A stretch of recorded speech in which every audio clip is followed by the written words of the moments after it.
Good morning, everyone. Good afternoon, good night, wherever you might reside. Today, we will be presenting on key evolving schemes and the operational composition.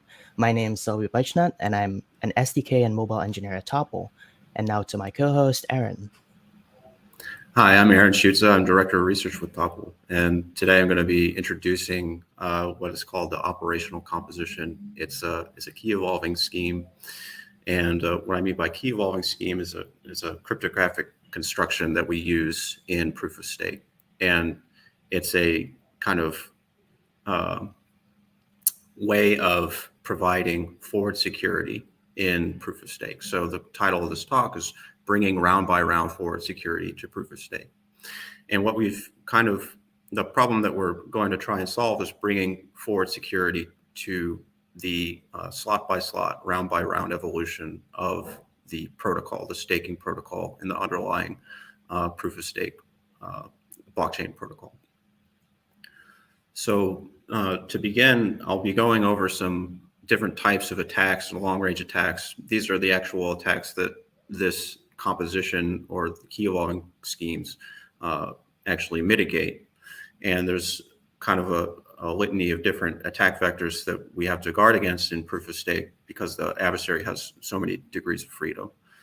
And what we're concerned with is providing forward security to these systems, these underlying protocols that require some guarding against these forms of long-range attacks that can be launched by adversaries that contain or maintain control over some resource share, some stake in the system.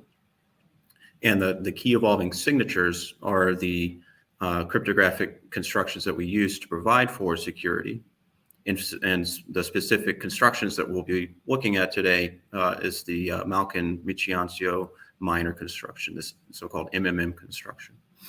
And what we'll be doing is kind of introducing a key evolving scheme that's a little bit simpler than the MMM construction, and then composing it together in what we're calling the operational composition. So it's a composition between this MMM construction and another key evolving signature scheme that we'll introduce. So it has simple enough steps to follow, and but the MMM construction becomes more complicated. So the reason we're going for proof of stake protocols in the first place is because they're more scalable and energy efficient than their alternative proof of work protocols. But the kind of trade-off is that they require a lot more cryptographic authentication and thus require private information to mint blocks. And the cryptographic authentication used to verify block headers is actually maintained on the nodes. So it's kind of a vulnerability that these private fields of information would be revealed to a hacker or some kind of adversary. So block producers only, in this setting, block producers only reveal when they're eligible by broadcasting blocks.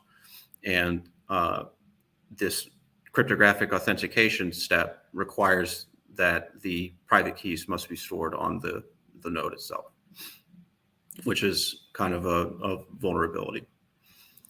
So what happens if this adversary collects enough private information in a pass point of the blockchain? That's the question that we're kind of addressing here. And if they collect too much of the private information, they can produce forgeries. They can reforge blocks, remint blocks into pass point and the time in order to fork the chain. And what we're guarding against is the event of a adversary hacking into a set of nodes and providing and stealing private keys and getting some additional resource share. So can we mitigate the risk of these leaked private keys with this some kind of cryptographic construction? Now, in the form of long-range attacks that we're considering, we have to consider an adversary that's quite powerful. So what they're trying to do is make a longer chain to overtake the honest participants that are making their own public chain. And in this proof of stake setting, eligibilities can be reused to mint pass blocks in a slot, and the adversary can save any corrupted keys for future use. So they can accumulate keys if they want to. So even if we have a cryptographic scheme that prevents adversaries from tampering with hacked nodes and producing forgeries in the past, the adversary itself can reuse its own corrupted keys as many times as they wish. So it doesn't have the kind of properties of the proof of work setting where the work that's spent to find the next block header prevents forging blocks arbitrarily. So it comes down to this problem of costless simulation. And then we're also considering an adversary that could coerce honest parties to reveal private information. So we want to assume that any honest parties are actually adhering to the cryptographic protocols that we're setting forth. And if they become corrupted, then they'll reveal their private information, and all future activity would be corrupted. The stake would be corrupted from that point on forward in time. So the underlying kind of different types of attacks, we have stake bleeding attacks, which uses transaction information to bias the eligibilities in the current time frame of the blockchain that the malicious adversary is trying to construct. And all the time, the adversary is making blockchain forks, two diverging views of the chain history. And we kind of denote adversarial tines and adversarial blockchain forks as pertaining to red blocks, and honest blocks are these nice colored blocks. But in principle, there's these 51% attacks that can be launched in any given time, provided that the adversary has over 50% of the resource share in the network.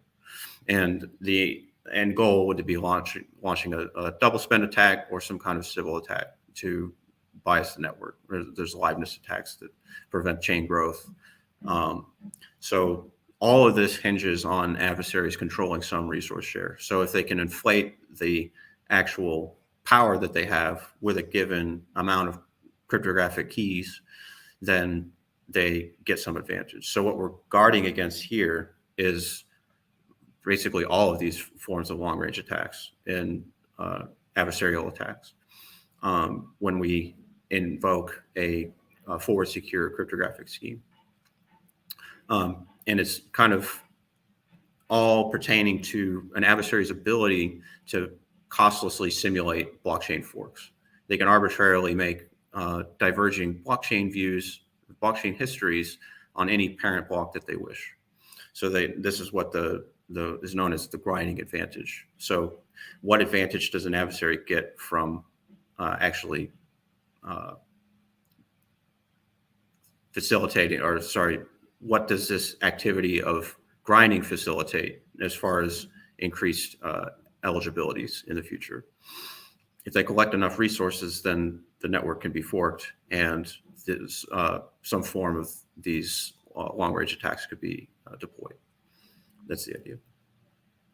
So the kind of cryptographic schemes that we're concerned with to prevent these attacks are digital signature schemes for transaction authentication, and then eligibilities that are defined by a verifiable random function, which is like a signature but with a random output.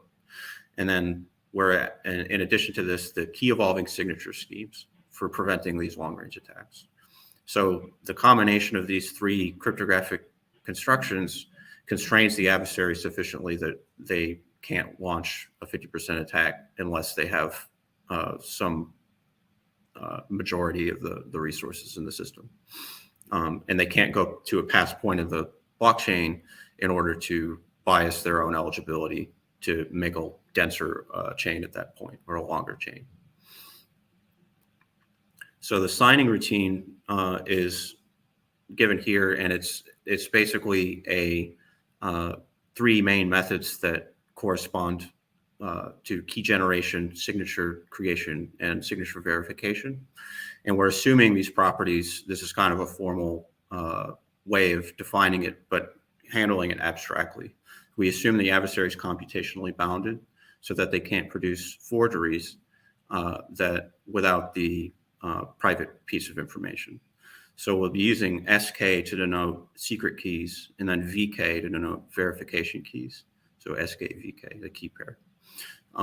Digital signature routines are commonplace in blockchain technology, and we're kind of using them compositionally. So we're assuming that they have ideal properties, and we're going to compose a key evolving scheme out of them. Now, time is kind of segmented in these blockchain protocols in terms of epochs, and what this pertains to is a constant time interval between eligibility schedule updates. And when I say eligibility schedule updates, it means the leaderboard of who's eligible in what slot. So a slot by slot rounds are called slots in this protocol. Slots transpire and leaders are elected in one or fewer slots. So not every slot is necessarily going to have a block leader.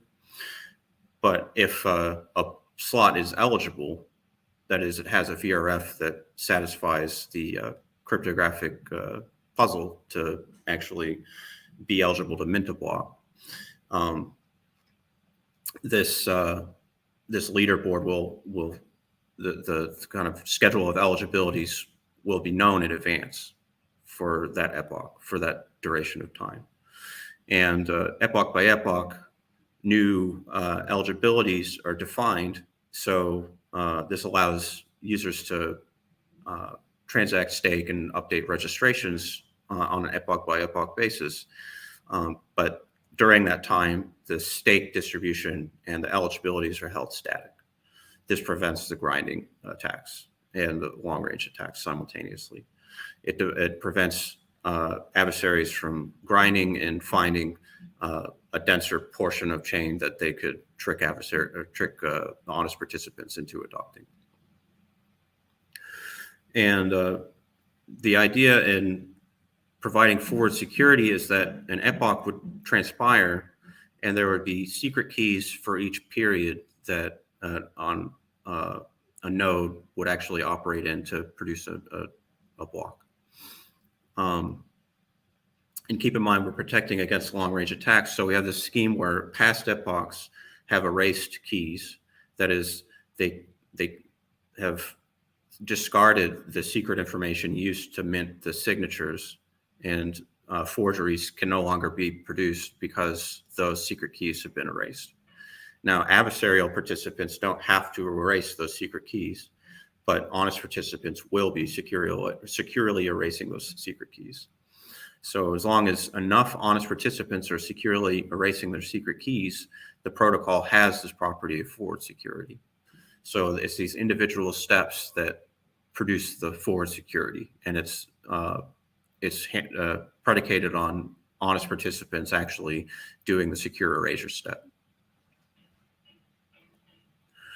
Now, how often these keys are updated depends on the epoch length and the kind of time frame for each period. And we're introducing a period for this key evolving scheme, the key evolving signature scheme, that may or may not be distinct from the period or the round of the protocol. So you could have one period pertain to many slots, and that's well and good, but we want to see if we can kind of push the envelope and have forward security on a slot by slot basis.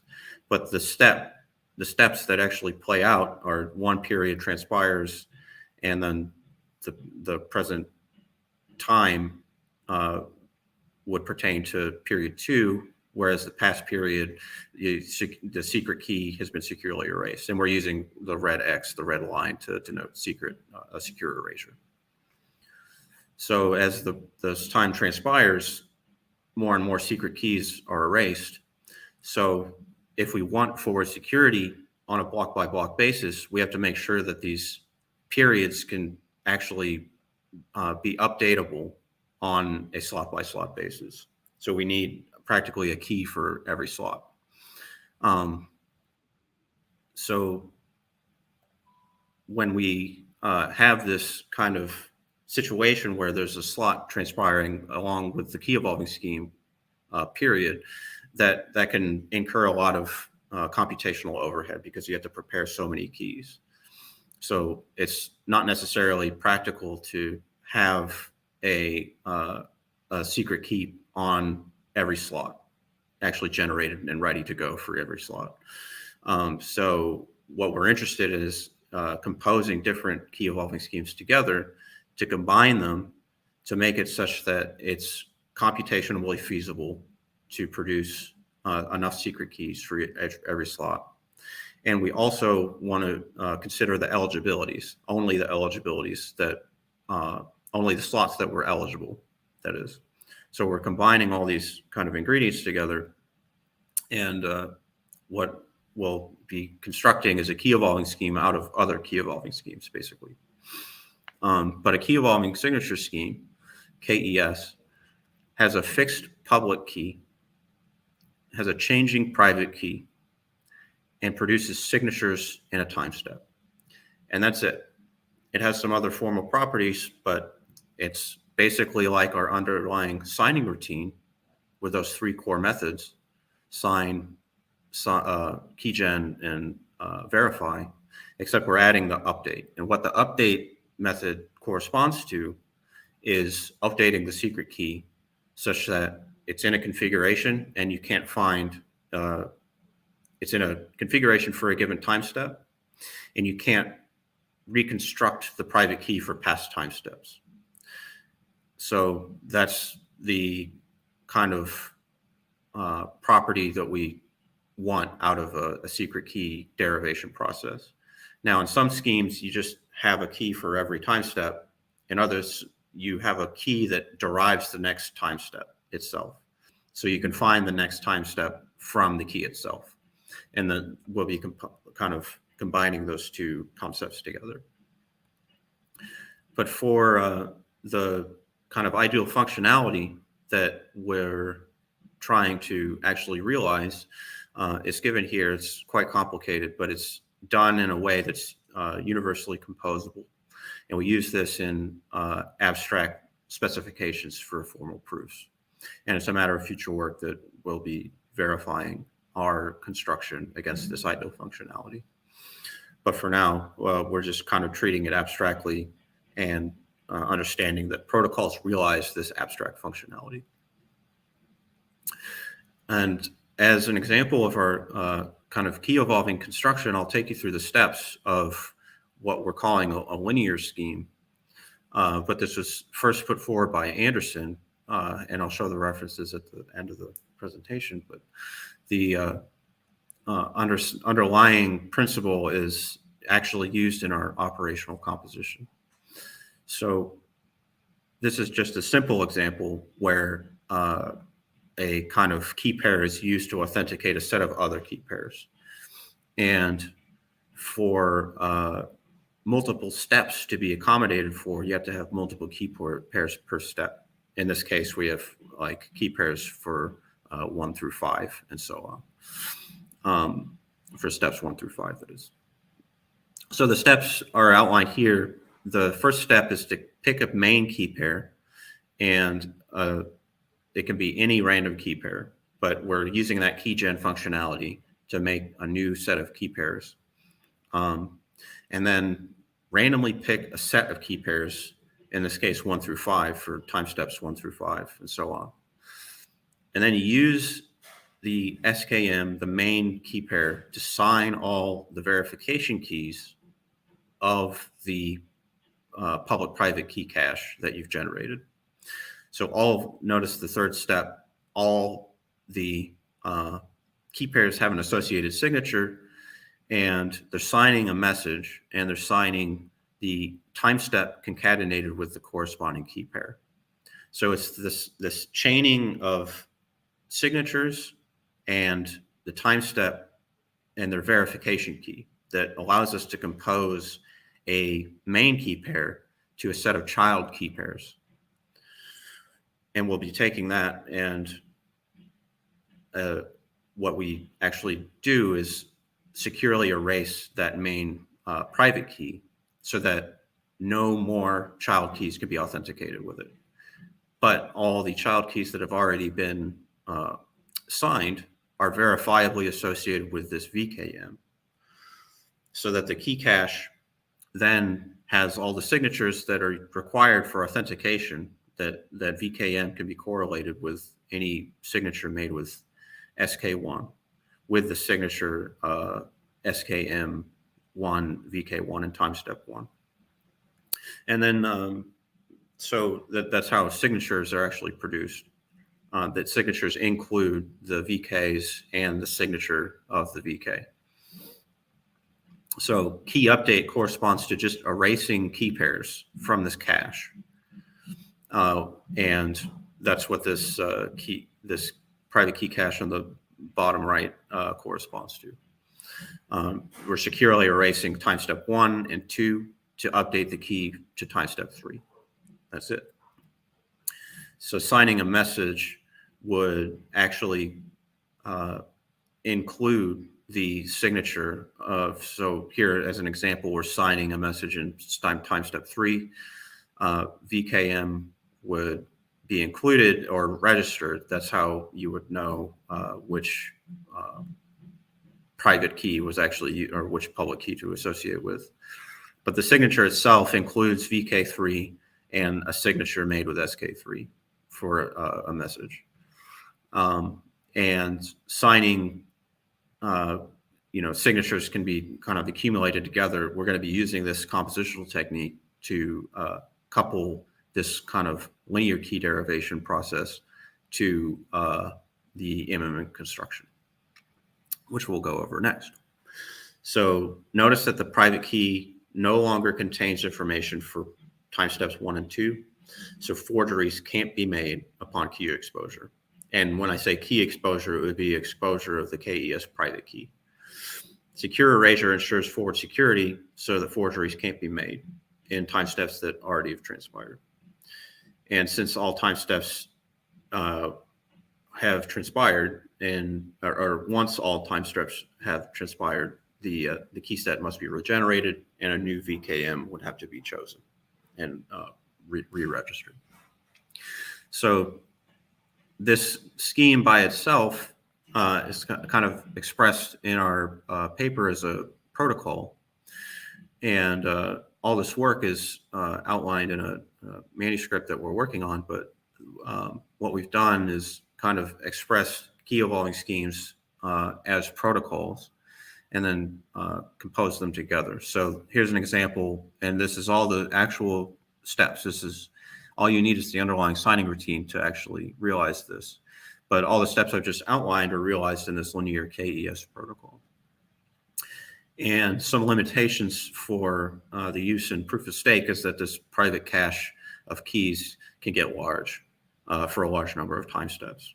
And since we want to maximize the number of time steps for a given registration, we don't want to have to update the public key as often as infrequently as possible, right? We want to maximize the time for a given registration.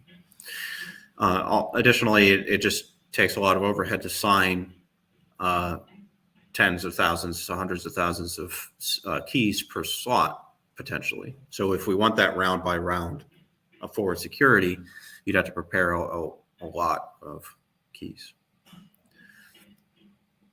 So to kind of mitigate some of those scaling limitations, we've chosen to use the Malkin-Michiancio minor construction. And this MMM construction is in and of itself an efficient protocol, and it's efficient enough to use in proof of stake because it has a succinct key derivation process. It doesn't just use randomly chosen keys. It uses a set of keys that are generated in a pseudo-random way. So what it does is uses a binary tree to seed a private key and combines that binary tree construction with a doubling pseudorandom number generator. And what this does is you take a root seed, and this root seed is fed through at each level of the tree a doubling number generator. it just produces two random numbers out of a single random number, pardon me. So this single random number is being used to produce two random numbers at each step in algorithm 2 here. So at each step in the tree, all the way down to the leaf level, where the leaves just contain the seed, which will then be the private key in the signing routine. So the leaves don't have two seeds associated with them, they just have one seed. But every other level, the nodes in the binary tree have two seeds associated with them because of this doubling random number generator. Doubling random number generator. So this algorithm is actually expressible in a succinct way with a recursion. And we can generate and use the doubling random number generator to generate a private key that will have one public private key pair per leaf. So that gives us, in this case, 4 time steps. As we increase the size of the tree, we get more time steps. So if we have a tree of a given height, we'll have 2 to the h time steps, for instance, 2 to the height, that is. And what this is called the sum composition. And the sum composition uses this binary seeding construction and couples it with a Merkle tree to accumulate a set of public keys. So there's a public key for each leaf, and the public keys are fed into the hash function, a hash function that's used to construct the Merkle witness path. And this hash function is associated with, it can be any cryptographic hash, right? And in fact, it's the same cryptographic hash that we're using in the doubling pseudorandom number generator. But we're hashing all the public keys, Merkleizing them into one commitment, whereas each leaf has a public-private key, and the Merkle root is going to be the public key of the entire key-evolving signature scheme. And the private key of the construction is this binary tree coupled with the Merkle tree itself. So we have this combination of the binary tree with the Merkle tree, and we're representing them as these pyramids. And if we have a number of time steps, if we have a height of this a given h, the number of time steps will be 2 to the h. So this kind of sum composition initial private key is the full binary tree altogether. And when we evolve the key, we actually securely erase nodes and seeds, there are corresponding seeds that are associated with the nodes. And we're erasing each individual leaf. Now, the leaves contain the key pairs, so we're erasing those individual key pairs for those individual time steps. And the updated key removes the past leaves and the parent nodes so that the parent nodes can't be used to rederive the leaves of the tree again. And it's done in this, as time goes on, it's from left to right erased securely so that future branches can't be computed, future branches can be computed from the key configuration, but past branches can't. And it's arranged in such a way that the leaves, the nodes are cryptographically securely erased or are configured so that the future branches can actually be constructed. So when future branches are constructed, that means you don't have to actually store on disk the entire key construction. So in this sum composition, the private key is just one path from leaf to root in a given time step. So this is actually how it's represented in a given time. So future branches are derived from the key configuration, but when you evolve the key, it's acting as a trapdoor function where a past configuration can't be found from a future configuration because all the seeds and secret keys have been erased securely. So this is what it actually looks like in the pseudocode and protocol level. On the left is the pseudocode that was given in the original MMM paper.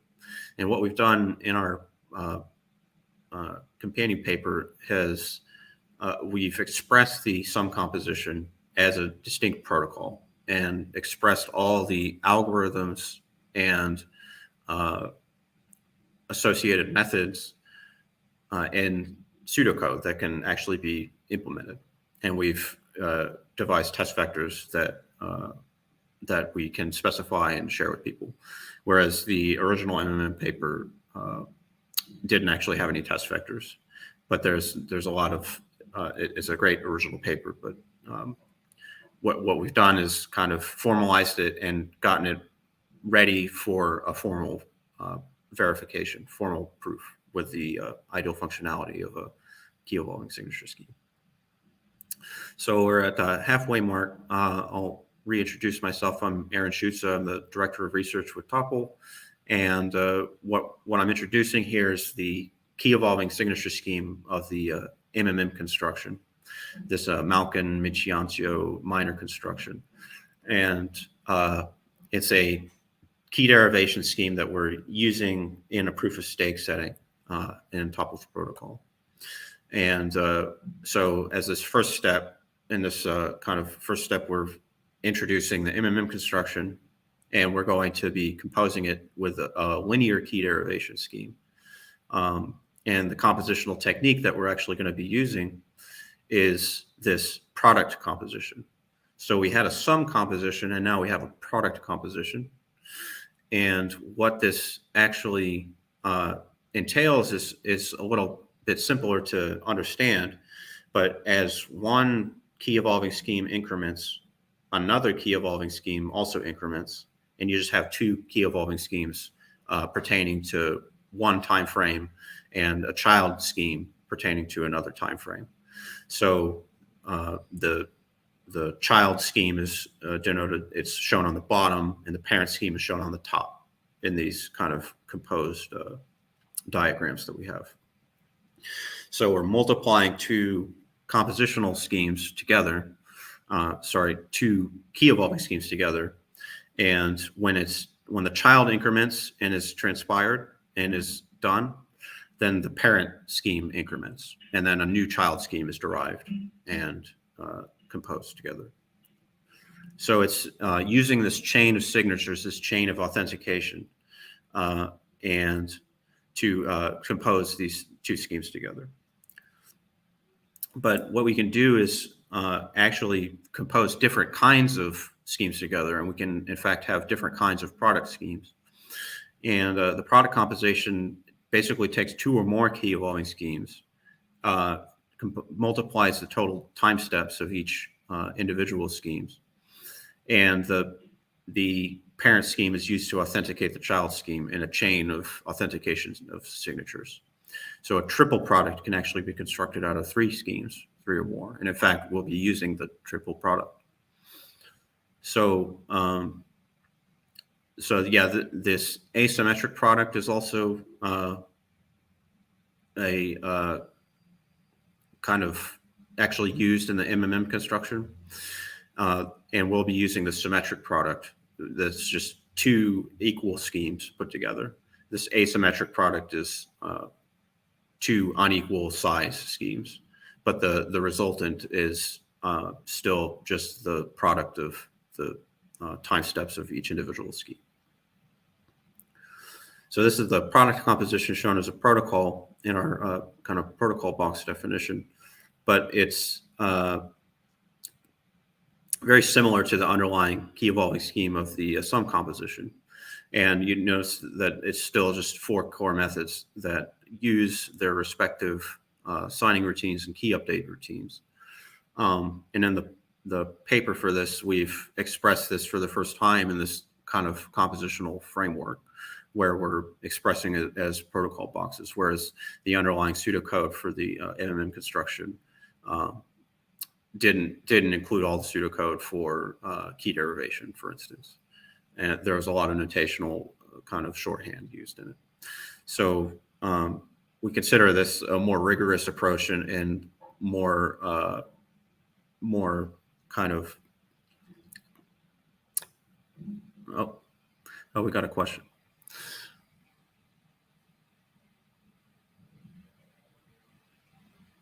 Oh, okay. never mind. So this product composition as a protocol, we're realizing is its own key evolving signature scheme that could be used on its own. And in fact, in the past, Topple has used this form of protocol in its composition, but the MMM construction as a kind of key evolving scheme on its own is actually using the diagram shown right. So this is the actual MMM construction, which uses the asymmetric product composition.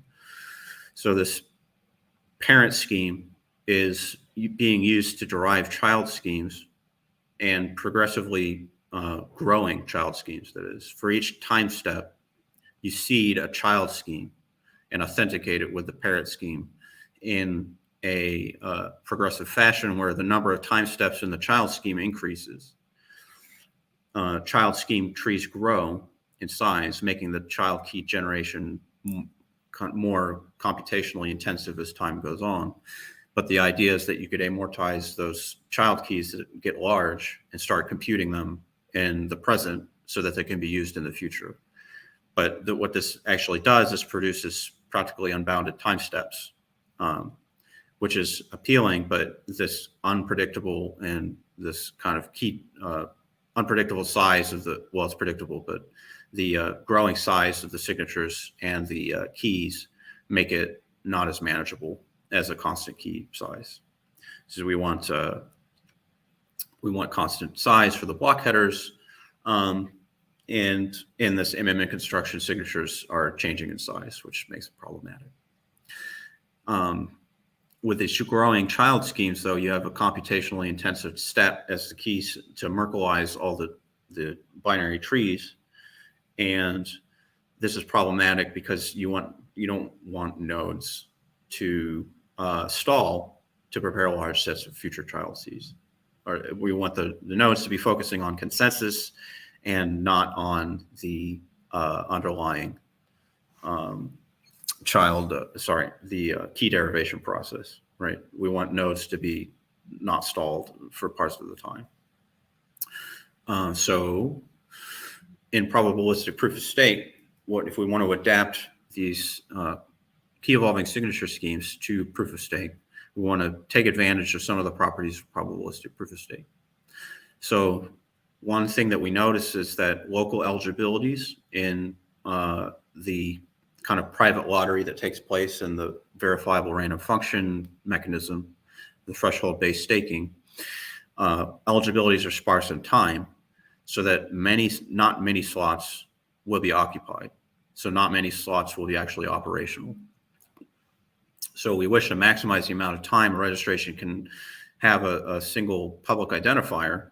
So that means maybe we can use this to our advantage to make the process of key derivation as efficient as possible. We want constant signature size, and we also want key generation to be constant and predictable with low computational overhead. So what we're kind of putting forward here is this operational composition, which is the combination of the keys in the kind of following way. We propose using the symmetric product composition, which gives a constant signature size and predictable key generation time. Couple this scheme with the linear key evolving signature protocol, where keys can be cached in memory. They don't necessarily have to be written persistently to disk, but during this operational period, over which, in this case, time steps 1 through 5 and so on, are all signed and ready to go. And then during that operational period, the VKM and SKM would be securely erased. So VKM would be maintained, but SKM would be securely erased during the operational period. So at the beginning, you'd have a VKM, SKM. It's used to sign all the randomly chosen child keys. And then at the onset of the operational period, you erase the SKM. That's the kind of step. And then there's a chain of authentication signatures that compose this child's key together with the parent key. And in and of itself, the parent key just is the composition of two sum schemes. So this operational composition is actually realized when we add this final and additional step. We filter time steps in the child key based on eligibilities, whereas in this time axis of slots, we have eligibilities only appearing in some subset of the total slots, and eligibilities kind of in slot 5 and slot 11 are actually realized in advance. So we're using the fact that in an epoch, you can predict when you're going to be eligible in a given slot. And with that in mind, we can produce a cache of child keys that only pertain to the slots in which we'll be eligible. And notice that in this epoch, if we're only eligible twice, then we'll only have 2 child keys in this child key cache. SKM would be securely erased at the beginning of the operational period, but the operational period could pertain to some time frame that's less than or it could be the same size as the epoch, but we're in a practical sense, we'd use some fraction of an epoch for the operational period. So we're still devising on what the best time frames are for these. But it depends on the rate of chain growth and how much a staking participant is expected to be eligible in a given time frame. So if there's no eligible slots in an epoch, then we don't need to sign any keys. The operational composition would just produce a null key. It wouldn't even be eligible to sign any slots, for instance. But if there are eligibilities, then it produces the corresponding number of child keys, authenticates them with the parent key, and moves on with the protocol. So this is kind of the operational composition, which is this combination of the linear scheme in such a way that it takes in as an argument the set of operational rounds from the proof of stake protocol. And keep in mind that it's the product composition of 2 sum-compositions and this linear scheme. And it uses eligibilities to filter time steps, making the linear key derivation, the linear key cache, much, much smaller than it would have been if you were signing every individual slot. So this is the actual protocol box that we're using for the operational composition. It's a matter of future work to formally verify this, but all the steps here are done in such a way that it should be compatible in this UC framework and this universally composable framework that corresponds to the ideal functionality that I showed previously for key evolving signature schemes. So to conclude, we propose this operational composition as a solution for forward security and proof of stake. And it provides this slot by slot forward security, which we were from the outset trying to provide for our proof of stake system. The key sizes and operational periods are highly configurable so that we can get a long range of up to years worth of key registrations, so that staking participants wouldn't have to change their keys as frequently. We want to maximize the registration period so that honest participants aren't hassled with re-deriving keys on a regular basis. So this novel key construction uses the compositional techniques established by MMM in a way that is kind of configurable, maintainable, and easy to implement. And it's a matter of future work to establish what the best size is for these key evolving schemes, the individual key evolving schemes, and to step of formal verification. So that concludes my slides. At this point, I want to break for questions and see if there's any additional feedback from the audience. Thanks.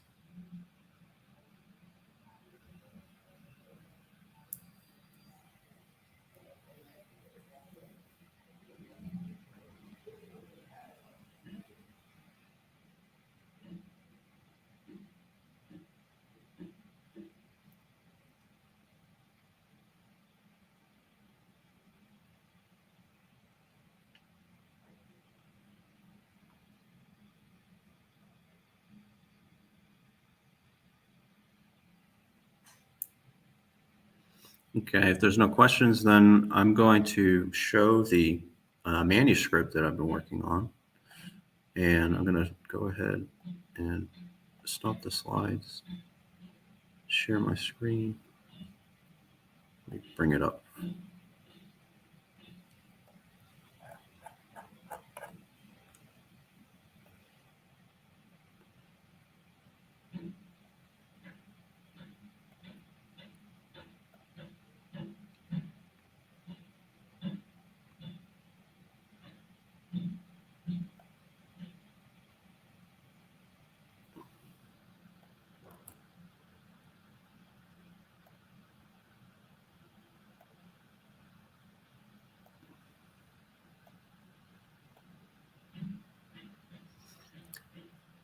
Okay, so the manuscript we're working on has all these algorithms kind of laid out. It's a really interesting kind of journey to go through this original MMM paper, but this I kind of have it in another window, but the MMM paper is really interesting cryptographic paper. So the sum composition protocol is given here, and what I've done is actually written every algorithm required to realize the sum composition. So I showed this algorithm a little bit earlier, but this is the step that actually Merkleizes the tree for the sum composition.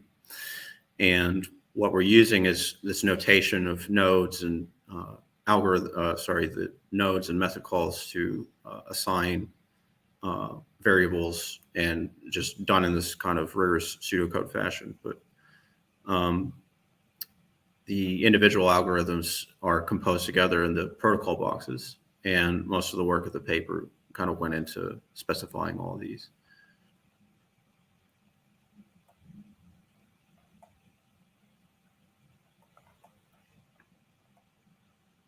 So in the product composition, we're using kind of this notational technique to compose the protocols together. And when we have a protocol composed together, we're using this product sign kind of to indicate that there's multiple protocols operating independently of one another, but they're composed together. So in the triple product composition, for the operational composition, we have product keys that are corresponding to individual steps. So it's using this doubling pseudo-random number generator to seed two schemes simultaneously, and then you sign the underlying child scheme. So on line 6 of this algorithm 14 here, you can see the step where it's signing the public key of the verification key of that's generated on line 5 there. So this is the kind of chain of authentication that takes place in a product key. So product keys have a parent scheme and a child scheme, and the child scheme is always signed by the parent scheme. And that's the way they're kind of composed together.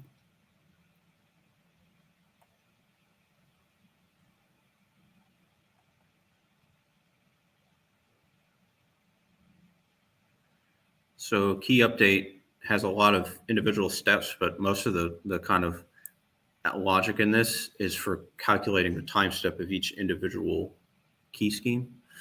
And it's handled in a way that's you take the parent scheme and the child scheme and define the time step in terms of the like you're given a key time, and then the child key is evolved to the corresponding time mod the parent scheme time steps, and then the parent scheme is evolved to the number of time steps divided by the child scheme total time steps.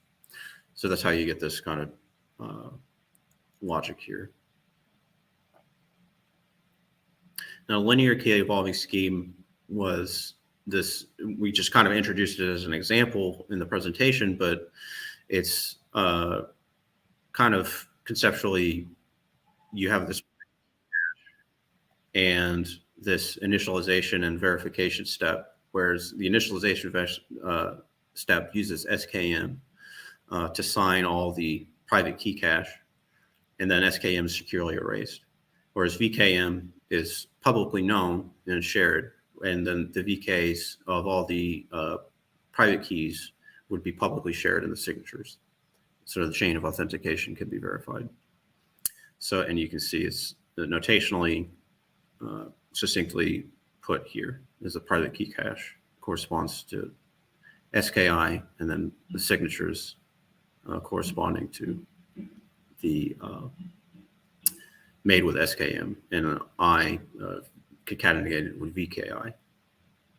So that's how the time step's actually constrained. And as a protocol, it's a linear kind of, this protocol contains all the steps required, but yeah, this protocol is actually put forward by Anderson, and I think I have that reference at the end of this document. Now, the operational composition is just the combination of all these protocols put together with the additional step that we're filtering eligibilities based on the proof of stake protocol, but it really doesn't require any additional steps or any additional algorithms. So there's just this extra algorithm, this auxiliary algorithm that's used in the operational protocol. But the operational composition as a protocol only uses the product composition algorithms. And with these steps, you actually realize forward security on a slot-by-slot basis in an efficient manner. So test vectors are actually available, and you can go over our reference implementation here.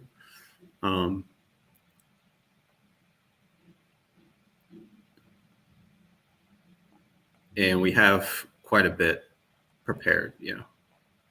And you can see the actual output of the private key.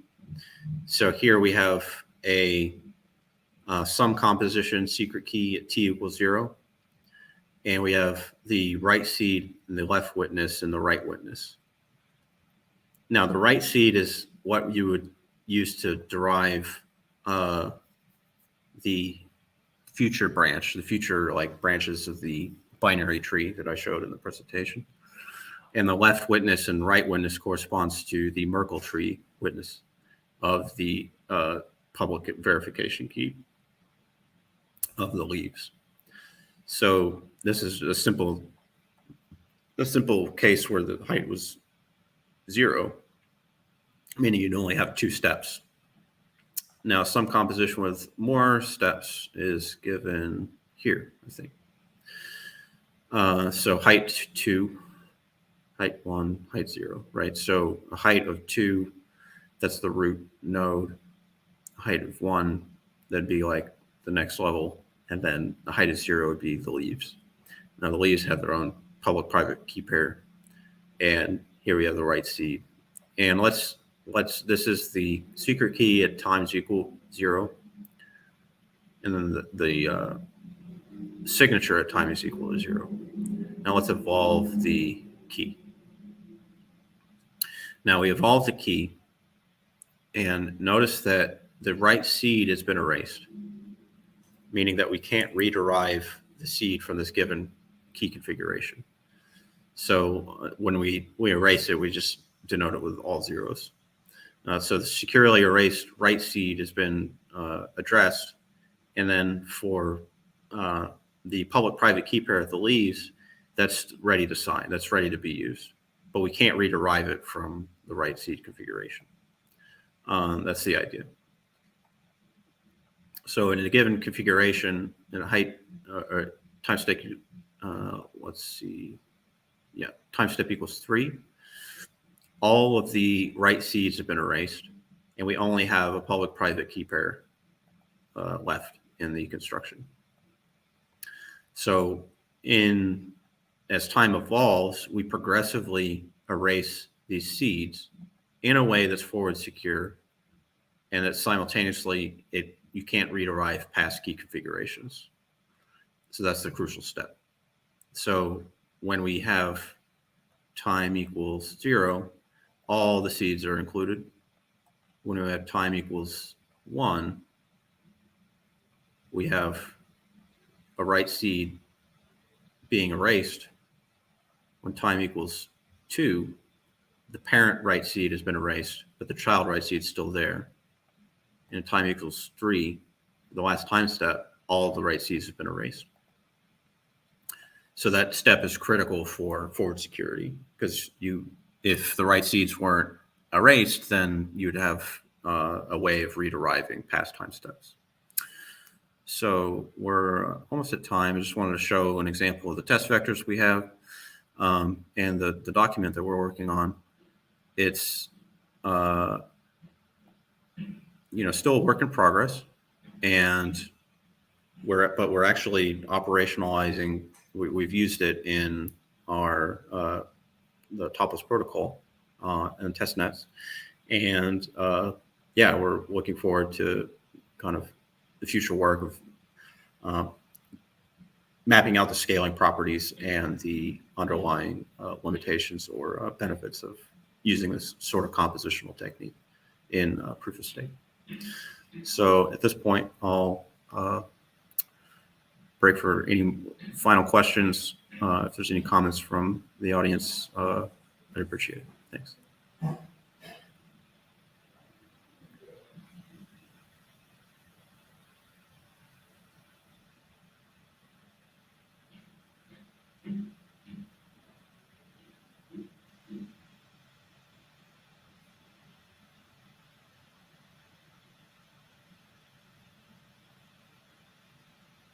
Cool.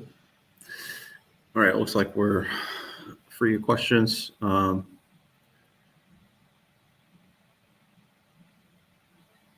At this point, we can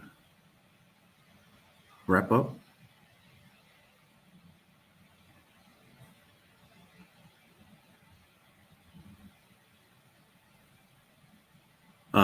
So if there's any follow-up questions, you can contact me at a.schusa@topl.me. My email, I'll answer any emails, or ping me on Slack if you work with Topl. And I think we got our banners here. So.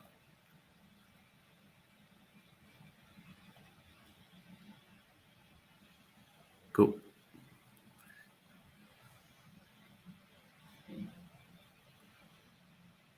Find us on Discord, LinkedIn, Twitter, and GitHub. Thanks for watching.